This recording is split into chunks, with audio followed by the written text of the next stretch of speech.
அனைவருக்கும் தினம் ஒரு தகவல் சார்பாக இனிய வணக்கங்கள். இன்றைக்கி நம்ம பார்க்க போகிற பதிவு நமக்கு நாளை தொடங்குகின்ற அக்னி நட்சத்திரம்ங்க. அக்னி நட்சத்திர காலம் அப்படின்னு சொன்ன உடனே எல்லாருக்குமே மனசுக்குள்ளே ஒரு பயம் கலக்கம் வந்திருக்கும். இந்த வருஷம் வெயில் எப்படி போட்டு வறுத்தெடுக்க போகுதோ, நமக்கு என்னெல்லாம் உடல் அந்த பாதிப்புகள் ஏற்பட போகுதோ, நிறைய பேருக்கு ஒரு மனசுக்குள்ளே ஒரு கலக்கம் வரும். ஏன்னா நம்முடைய வாழ்க்கை முறையில் சூரியனை அடிப்படையாக வச்சு தான் எல்லா பஞ்சாங்க முறைகளும் கணிக்கப்படுது. சூரிய பகவானுடைய அதிதேவதையான அக்னி பகவான் தன்னுடைய முழு வெப்ப கதிர்களையும் வெளிவிடக்கூடிய ஒரு காலம்தான் அக்னி நட்சத்திர காலம். வருஷந்தோறும் இந்த கோடை காலத்தில் சூரிய பகவான் பரணி நட்சத்திரத்தில் தொடங்கி கிருத்திகை நட்சத்திரம் வரைக்கும் பயணிக்கும் காலத்தில் இந்த வெயிலுடைய தாக்கமானது மிக கடுமையாக இருக்கும். இதை தான் நம்ம அக்னி நட்சத்திர காலம்னு சொல்கிறோம். இந்த வருஷம் நமக்கு அக்னி நட்சத்திரமானது மே 4ஆம் தேதி துவங்கி மே 28ஆம் தேதி வரைக்கும் இருக்குது. இந்த இடைப்பட்ட காலத்தில் சில குறிப்பிட்ட காரியங்களை நம்ம செய்யலாம், சில விஷயங்களை செய்யக்கூடாது அப்படின்னு சொல்லிட்டு ஐதீகங்கள் இருக்குது. அப்படி இந்த காலத்தில் எந்த ஒரு சுப காரியங்களை செய்தாலும் அது நமக்கு வெற்றிகரமாக அமையாதுன்னு ஒரு நம்பிக்கை இருக்குது. ஏன்னா நமக்கு அக்னியுடைய தோஷம் ஏற்படும் சொல்லப்படுது. அப்படிப்பட்ட இந்த அக்னி நட்சத்திர காலத்தில் எந்தெந்த காரியங்களை செய்யலாம், எந்தெந்த காரியங்கள் கண்டிப்பாக நம்ம தவிர்க்கணும், எந்தெந்த விஷயங்கள் என்ன பொருட்கள் நீங்கள் தானம் கொடுக்கலாம் அப்படின்னு ஐதீக முறைப்படி உள்ள அற்புதமான ஒரு பதிவு தான் நம்ம இன்றைக்கி தெரிஞ்சுக்க போகிறோங்க. பதிவுக்குள்ளே போகிறதுக்கு முன்னாடி நம்முடைய சேனலை சப்ஸ்கிரைப் பண்ணாமல் பார்த்துட்ருக்கோங்க. கண்டிப்பாக சப்ஸ்கிரைப் பண்ணிக்கோங்க. அப்போ தான் எங்களுடைய எல்லா நல்ல நல்ல பதிவுகளுமே உடனுக்குடனே வரும். இப்போ பதிவை பார்க்கலாம். எல்லாருக்குமே கோடை காலம் அப்படின்னு சொன்ன உடனே டக்குன்னு ஞாபகத்துக்கு வர்றது இந்த அக்னி நட்சத்திரம் தான். ஏன்னா இந்த வெயிலானது சித்திரை வெயில், கத்திரை வெயில், கோடை வெயில் அப்படின்னு ஒவ்வொரு ஊர்லேயும் ஒவ்வொரு பேர் சொல்லி பண்ணுறோம். எப்பயுமே எல்லாருக்கும் தெரிந்தது வெயிலாக இருக்கும்ப்பா அந்த டைமில், அந்த அக்னி நட்சத்திர நேரத்தில் நமக்கு வெயில் இருக்கும் அப்படின்னு தான் எல்லாருமே பரவலாக நம்ம நினைப்போம். ஆனால் அக்னி நட்சத்திரங்கிறது என்னங்கிற உண்மையான காரணம் பலருக்குமே தெரியாது. அக்னிங்கிறது வெப்பத்தை குறிக்குது. ஆனால் இந்த நட்சத்திரங்கிறது அதில் எதை குறிப்பிடுறாங்க, எல்லாருக்கும் 27 நட்சத்திரங்கள் தான் தெரியும். அக்னி நட்சத்திரம் தனியாக கிடையாது. அப்படின்னா இந்த நட்சத்திரங்கிறது என்ன அப்படிங்கிற சுவாரஸ்யமான தகவலும் நம்ம சேர்ந்து இங்கே பகிர்ந்துக்க போகிறோங்க. சித்திரை மாதத்தில் 21ஆம் தேதி தொடங்கி வைகாசி 14ஆம் தேதி வரைக்கும் உள்ள இடைப்பட்ட 21 நாட்கள் தான் அக்னி நட்சத்திர காலம்.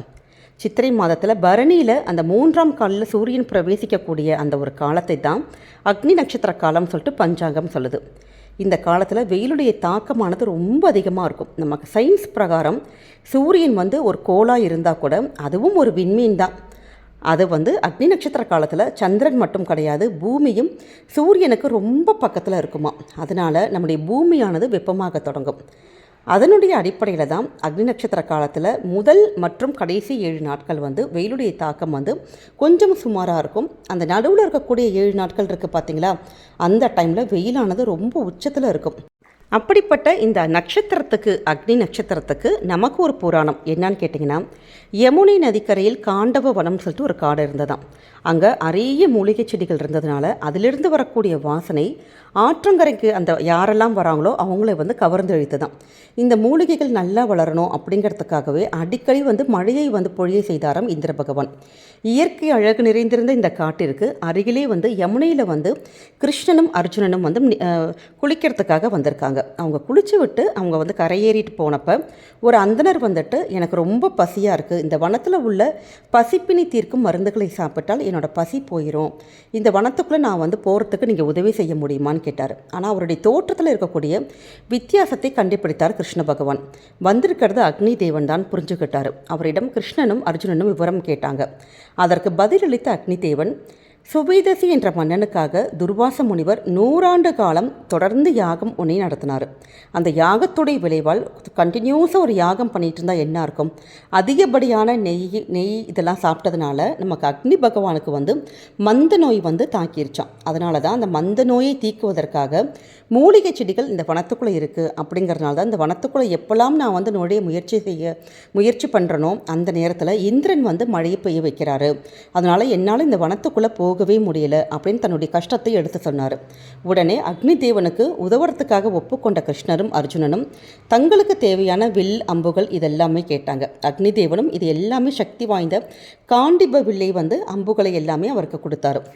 அக்னி தேவனுடைய பசிப்பினை தீர்த்து கொள்வதற்கு 21 நாட்கள் மட்டும்தான் இந்த காட்டுக்குள்ளே நீங்கள் போகலாம் அப்படின்னு சொல்லிட்டு அந்த சமயத்தில் இந்திரன் வந்து மழையை பெய்ய விடாமல் நாங்கள் பார்த்துக்குறோன்னு சொல்லிட்டு கிருஷ்ணர் சொன்னார்.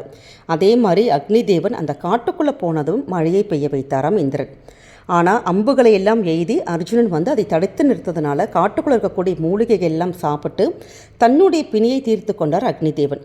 அக்னிதேவன் அப்படி அந்த காண்டவ வனத்தை அழித்து தன்னுடைய பசியை தீர்த்து கொள்ளும் காலம்தான் அக்னி நட்சத்திர காலமாக மாறுனுச்சு அப்படின்னு புராணங்கள் சொல்லுது. இதற்கு ஏற்ற மாதிரி தான் அந்த 21 நாட்கள் நமக்கு அக்னி நட்சத்திர காலம்.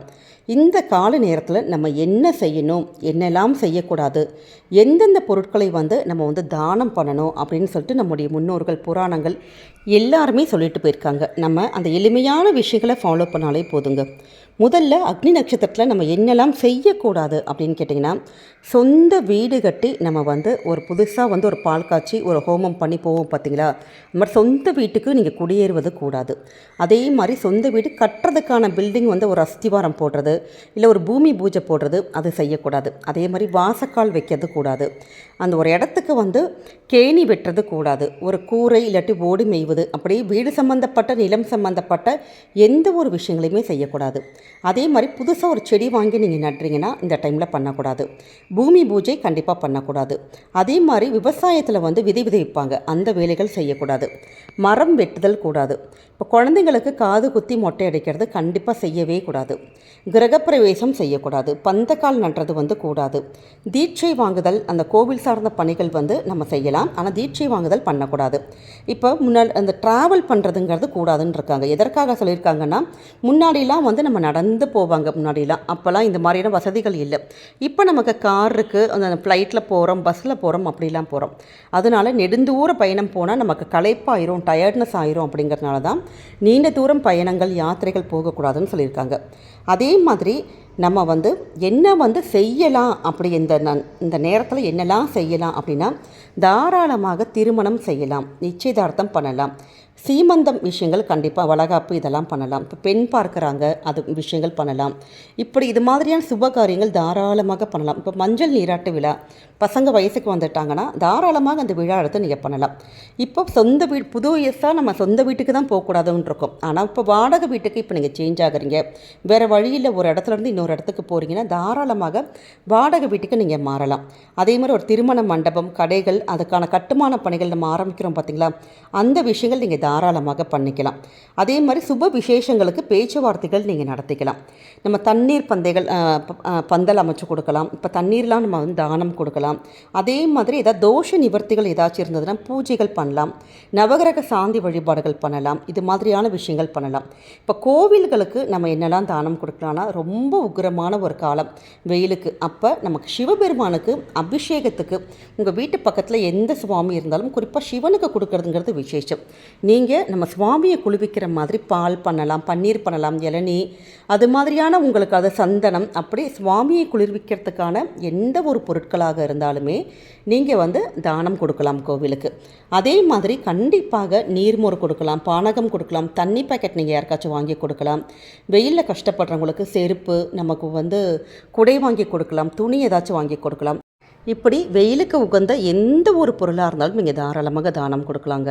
அதே மாதிரி இப்போ நம்ம எங்கேயாச்சும் ஒரு இடத்துக்கு வெளியில் போகிறோன்னா கண்டிப்பாக தண்ணி பாட்டில் இல்லாமல் நீங்கள் போகவே போகாதீங்க. ஏன்னா வெயில் அதிகமாக இருக்கிறப்ப நிறைய பேருக்கு எப்போ மயக்கம் வரும்னே தெரியாது. ஏன்னா வெயிலுடைய தாக்கம் ரொம்ப அதிகமாக இருக்குங்கிறாங்க இந்த வருஷத்தில்.